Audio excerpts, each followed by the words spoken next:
Breaking news. Nellore జిల్లా కందుకూరుకు సంబంధించిన car case నిందితుడు హరీష్ చంద్రను అరెస్ట్ చేశారు గుడ్లూరు పోలీసులు. నిందితులు హరీష్ చంద్ర, మాధవరావును కోర్టులో ప్రవేశపెట్టారు. వీరికి రిమాండ్ విధించింది కోర్టు. దసరా నాడు రాళ్లపాడు దగ్గర జరిగిన ఈ కారు దాడిలో లక్ష్మీనాయుడు అక్కడికక్కడే మృతి చెందగా అతడి సోదరులు పవన్, భార్గవ్ తీవ్ర గాయాల పాలయ్యారు. వీరిని ఒంగోలు నుంచి మెరుగైన చికిత్స అందించడం కోసం గుంటూరు ప్రైవేట్ ఆసుపత్రికి తరలించారు.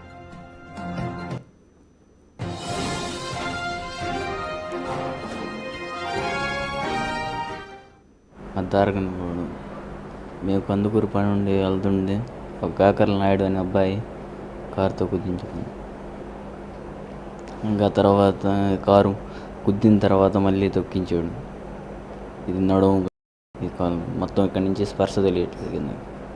అంటే ఇంట్లో వాళ్ళకి లేడీస్కి ఫోన్ చేసి తప్పుగా మాట్లాడటం చేస్తున్నకి మేము వెళ్ళేసి మామూలుగా మాట్లాడేసి వచ్చాము, కొంచెం వార్నింగ్ ఇచ్చి. ఇంకా ఆ అబ్బాయి మనసులో పెట్టుకుని అంత మామూలుగా కేసు పెట్టినాడు, గుడ్లూరు స్టేషన్లో కేసు పెట్టినాడు. కానీ మళ్ళీ పోలీసులు గారు చెప్పాడు ఎవరి పాటికి వాళ్ళు ఉండండి అని. ఇంకా అబ్బాయి కావాలని వచ్చేటప్పుడు చూసి మేమిద్దరం బైక్ మీద ఉన్నాం, అబ్బాయి కారులో ఉన్నాం. ఆ కారులో కూడా ఎంతమంది ఉన్నారో కూడా మనకు తెలియదు. దానికి చుట్టూరు బ్లాక్ ఫిల్మ్ అంటించింది. గతంలో ఏం గొడవలు లేవు.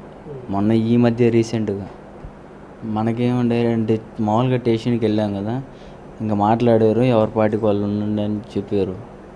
అట్లాగే ఉన్నాం. మేము ఆ రోజు కందుకూరులో పని ఉండేసరికి వస్తున్నాం. వీళ్ళు బైక్ మీద వస్తుంటే ఆ అబ్బాయి కాకర్ల హరిశ్చంద్ర ప్రసాద్ అనే అబ్బాయి కారుతో వచ్చి వీళ్ళిద్దరిని గుద్ది మళ్ళీ 3-4 సార్లు పైకి ఎక్కించి తొక్కించాడు అండి. గురువారం దసరా రోజు జరిగిందండి. 11-12 గంటలప్పుడు పొద్దున పూట. హ్యాపీ లైఫ్ సార్ మాది. పిల్లలతో ఆయన కష్టపడి సాకేవాడు. అతను పని చేయడం, ఇంక మేము ఇంట్లో కూర్చొని నన్ను అయితే బయటకు పంపించేవాడు లేదు. నేను డిగ్రీ బీకామ్ కంప్యూటర్స్ కంప్లీట్ చేశాను. రాయలేదు. ఇలా జరుగుతుందని చెప్పినప్పుడు 3 సార్లు మందలించాడు మాటలతోటి. అతను లేదు నేను చేసేది అని చెప్పి చెప్పడం. ఈ లోపల నేను వాళ్ళ ఆవిడకి కూడా ఫోన్ చేసి చెప్పడం జరిగింది. ఇలా మీ హస్బెండ్ నుంచి నాకు కాల్స్ వస్తున్నాయి, వల్గర్గా మాట్లాడుతున్నాడు, నువ్వు నాతో ఉంటే నీ అప్పులు తీరుస్తాను ఇలా మాట్లాడుతున్నాడని వాళ్ళ ఆవిడకి కూడా నేను చెప్పడం జరిగింది. వాళ్ళ ఆవిడ ఏమనిందని నేనేం చేయలేను వదిన అంటే వదిన అంటారు నన్ను. అతను నేను అన్నయ్య అని పిలిచేదాన్ని ఫస్ట్ నుంచి. మా హస్బెండ్ కూడా అమ్మాయి అన్న అని పిలుస్తాను. చెప్పాను. చెప్తే ఆ అమ్మాయి నేనేం చేయలేను వదిన, నా మాట వినే రకం కాదని. రెండోసారి ఇట్లానే మళ్ళీ రిపీట్ అవుతుంటే నేను నా హస్బెండ్ కలిసి కందుకూరు వాళ్ళ ఇంటికి వెళ్ళి వాళ్ళ హస్బెండ్ ముందే వాళ్ళ ఆవిడకి ఇలా జరిగి. ఈ ఘటనపై కంప్లీట్ అప్డేట్స్ ని మా ప్రతినిధి ఒంగోలు నుంచి శ్రీనివాస్ అందిస్తారు. శ్రీనివాస్, మనం చూస్తున్నాం ఇటు కారు కేసుకు సంబంధించి అయితే మొత్తానికి నిందితులకైతే శిక్ష పడింది. సో ఓవరాల్ గా డీటెయిల్స్ ఏ విధంగా ఉన్నాయి, అసలు ఎంతమంది నిందితులు ఉన్నారు, అసలు అప్డేట్స్ ఏంటి? ప్రసన్న నెల్లూరు జిల్లా గుడ్లూరు మండలం ద్వారకానిపాడు గ్రామానికి చెందినటువంటి లక్ష్మీనాయుడిని కారుతో గుద్దించి దారుణంగా కూడా హత్య చేయడం జరిగింది. అక్టోబర్ 2వ తేదీన ఆ లక్ష్మీనాయుడు తన ఇద్దరు సోదరులైన పవన్, భార్గవ్తో కలిసి బైక్ మీద వస్తుండగా హరిశ్చంద్ర ప్రసాద్ అనే వ్యక్తి కాపు కాసి వారిని ఫార్చునర్ కారుతో గుద్ది తిరిగి మరలా చనిపోయే వరకు కూడా లక్ష్మీనాయుడిని తొక్కించడం జరిగింది. అయితే ఈ ప్రమాదంలో ఇద్దరు తమ్ముళ్ళు జీవోత్సవాలుగా మారగా లక్ష్మీనాయుడు పూర్తిగా మరణించడం జరిగింది. అయితే ఈ ఘటన ప్రధానంగా కూడా స్నేహితుల మధ్య వచ్చినటువంటి ఇగో క్లాసెస్, అదేవిధంగా వారి మధ్య ఉండేటువంటి ఆర్థిక లావాదేవీల మధ్యలోనే జరిగినట్లుగా కూడా ప్రధానంగా తెలుస్తుంది. గడిచిన వారం క్రితం వరకు కూడా లక్ష్మీనాయుడు కానీ హరిశ్చంద్ర ప్రసాద్ కానీ ఇద్దరు కలిసిమెలిసి ఉండేవాళ్ళు. ఒక చోటే ఉంటూ ఒకే చోట నడిచి వెళ్ళేటువంటి పరిస్థితి ఉండేది. అయితే అటువంటి పరిస్థితుల్లో వారి మధ్య ఆర్థిక పరమైన లావాదేవీలు రావడం, లక్ష్మీనాయుడు భార్యని అతను అకారణంగా దూషించడంతో పాటు ఆమెని అరెస్ట్ చేయడం కూడా జరిగింది.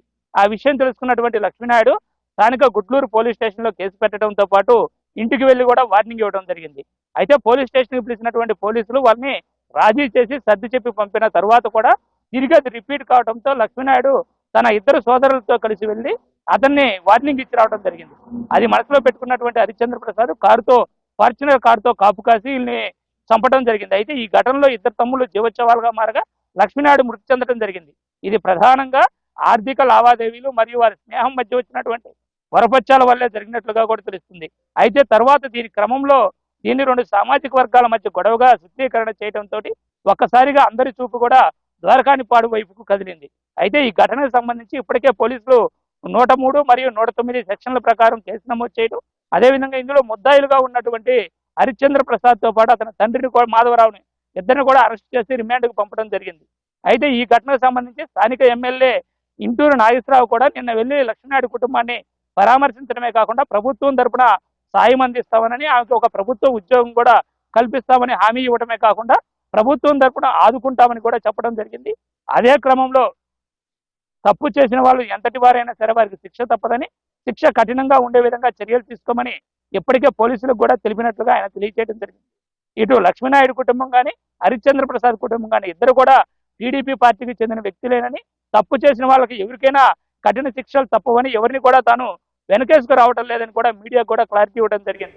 ఇక్కడ ఎటువంటి సామాజిక వర్గాల కోణం లేదు, ఓన్లీ ఇది ఇద్దరు స్నేహితుల మధ్య వచ్చినటువంటి గొడవగా కూడా చెప్పడం జరిగింది. ప్రస్తుతం థ్యాంక్ యూ శ్రీనివాస్.